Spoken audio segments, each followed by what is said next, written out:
Earlier this year, we told you about an ATF agent who was fired for being at the Capitol building on January 6th. He didn't do anything wrong. He didn't commit any crimes. Would have been charged if he had. He didn't participate in the riot. He was attending a political rally, which last we checked was constitutionally protected. It is America, isn't it? He was fired anyway.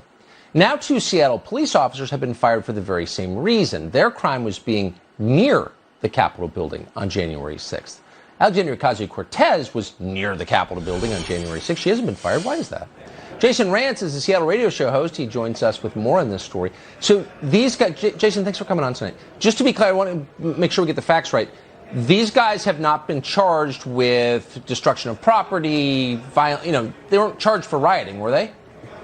There were no charges at all. The only thing we have now is an investigation by a civilian-led oversight group that says 2 of the 6 officers who were at the rally were near the Capitol. They were standing on the grass outside of the scaffolding where they believe some folks were, at the time that a photo of these 2 individuals were taken, were actually scaling it. So they're saying you clearly saw that this was an insurrection. They say that 11 times in this report. And now, as a result, it's going to the chief of police, and it's almost a certainty that 2 of these officers are going to be fired. But again, no charges whatsoever, no allegations that they broke the law other than trespassing, which they say, we didn't know we were trespassing. So it used to be that civil service rules prohibited people from getting fired, public employees from getting fired for their political views, exercising their First Amendment right to express their political views. Is anyone defending these guys?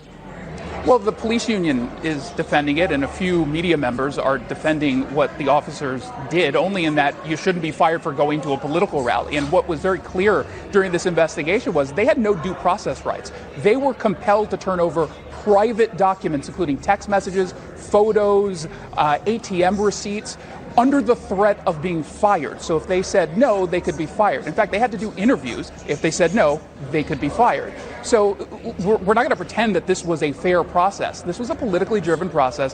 They were going out there looking for reasons to go ahead and shame these people and ultimately fire them. One of them, by the way, they said, we couldn't prove that the officer broke any laws, but we also couldn't clear him, so it's inconclusive.